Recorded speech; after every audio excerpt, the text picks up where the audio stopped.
નાના બાળકો વૃદ્ધો અને આકાશવાણી ભુજ સમાચાર અશરફ નથવાણી વાંચે છે.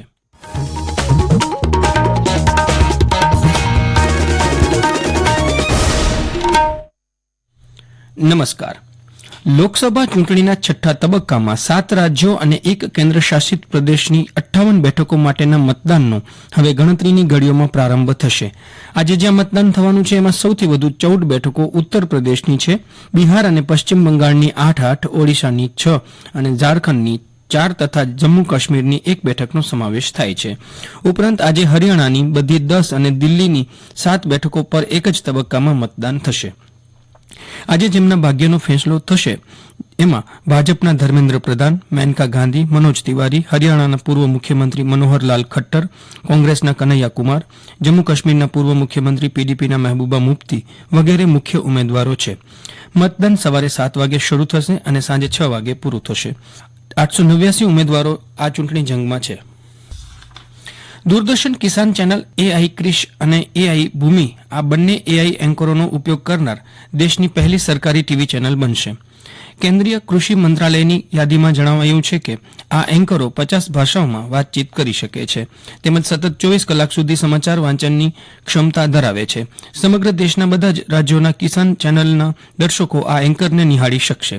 એઆઈ એન્કરો કૃષિ ક્ષેત્રના દેશ વિદેશમાં થતા સંશોધનો, હવામાનની અને સરકારી યોજનાઓની જાણકારી દર્શકોને પૂરી પાડશે. ઉલ્લેખનીય છે કે આગામી 26મી મેથી દૂરદર્શનની કિસાન ચેનલ નવા સ્વરૂપમાં રજૂ થશે. રાજ્યમાં 27મી મેથી 15 જુલાઈ દરમિયાન 12,690 મહિલા ખેડૂતોને પ્રાકૃતિક કૃષિ પદ્ધતિની 5 દિવસની ઘનિષ્ઠ તાલીમ અપાશે. રાજ્યપાલ આચાર્ય દેવવ્રતે પ્રાકૃતિક કૃષિ સખીના 5 દિવસીય તાલીમ અભિયાનના આરંભે જણાવ્યું કે ગુજરાતમાં પ્રાકૃતિક ખેતીમાં મહિલાઓની ભૂમિકા અત્યંત મહત્વપૂર્ણ બની રહેશે. આ તાલીમથી પ્રાકૃતિક કૃષિના જન અભિયાનને નવું બળ મળશે. 27મી મેથી પ્રથમ તબક્કામાં આણંદ, પંચમહાલ, વડોદરા, છોટાઉદેપુર, અમરેલી, રાજકોટ, સુરત, કચ્છ, પાટણ અને તાપી જિલ્લાઓમાં કૃષિ સખીઓને તાલીમ અપાશે. 15મી જુલાઈ સુધીમાં સમગ્ર રાજ્યમાં 423 તાલીમ કાર્યક્રમ દ્વારા 12,690 પ્રાકૃતિક કૃષિ સખીઓને તાલીમબદ્ધ કરાશે. હવામાન વિભાગે ગુજરાત સહિત કેટલાક રાજ્યોમાં આગામી 5 દિવસ સુધી ગરમીનું તીવ્ર મોજું ફરી વળે તેવી શક્યતા દર્શાવી છે.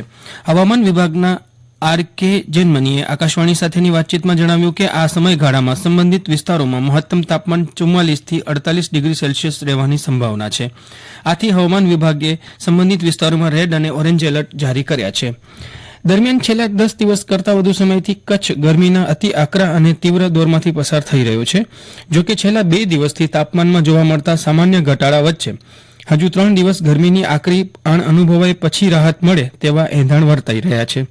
ગઈકાલે તાપમાનમાં સરેરાશ 1 ડિગ્રીનો ઘટાડો જોવા મળ્યો હતો. જોકે બપોરના સમયે લૂ ઓકતો ઊની વાયરો ફૂંકાતા જનજીવન અકળાયું હતું. જિલ્લા મથક ભુજમાં 42.5 અને ગાંધીધામમાં 44.1 ડિગ્રી સેલ્સિયસ મહત્તમ તાપમાન નોંધાયું હતું, જ્યારે નલિયામાં મહત્તમ તાપમાન 36.6 ડિગ્રી સેલ્સિયસ રહ્યું હતું. ગુજરાત રાજ્ય યોગ બોર્ડ દ્વારા અંજારમાં શ્રી ઉન્નતિ પ્રાથમિક અને માનવ વિદ્યા મંદિર માધ્યમિક શાળા ખાતે સમર કેમ્પનું આયોજન કરવામાં આવ્યું છે. આ સમર કેમ્પમાં 100થી વધારે બાળકોએ ભાગ લીધો છે, જેમાં બાળકોને યોગ, ધ્યાન, વિવિધ રમતો અને બાળકોમાં પર્સનાલિટી ડેવલપમેન્ટ થાય અને બાળકની શારીરિક તથા માનસિક ક્ષમતા વધે તેવી અવનવી રમતો રમાડી ઉત્સાહ વધારવામાં આવી રહ્યું છે. સાથે સાથે સમર કેમ્પના અંતિમ દિવસે બાળકોને ગિફ્ટ અને પ્રમાણપત્ર આપી સન્માનિત કરવામાં આવશે. ક્રિકેટ. ઇન્ડિયન પ્રીમિયર લીગમાં અંતિમ મુકાબલો કોલકાતા નાઇટ રાઇડર્સ અને સનરાઇઝર્સ હૈદરાબાદની ટીમો વચ્ચે થશે. ગઈકાલે ચેન્નઈના એમ.એ. ચિદમ્બરમ સ્ટેડિયમ ખાતેની બીજી ક્વોલિફાયર મેચમાં હૈદરાબાદની ટીમે રાજસ્થાન રોયલ્સની ટીમને 36 રનથી હાર આપી હતી. હૈદરાબાદ ટીમે 9 વિકેટના ભોગે 175 રન કર્યા હતા, જેના જવાબમાં રાજસ્થાનની ટીમ વિજય લક્ષ્યાંકને આંબી શકી નહોતી અને 7 વિકેટ ગુમાવી 139 રન જ કરી શકી હતી. અંતિમ જંગ આ જ મેદાન પર આવતીકાલે રમાશે.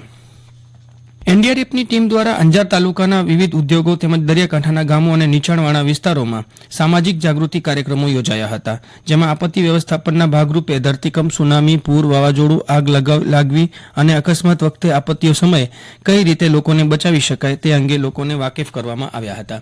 અને આ સાથે આ સમાચાર બુલેટિન પૂરું થયું. નમસ્કાર.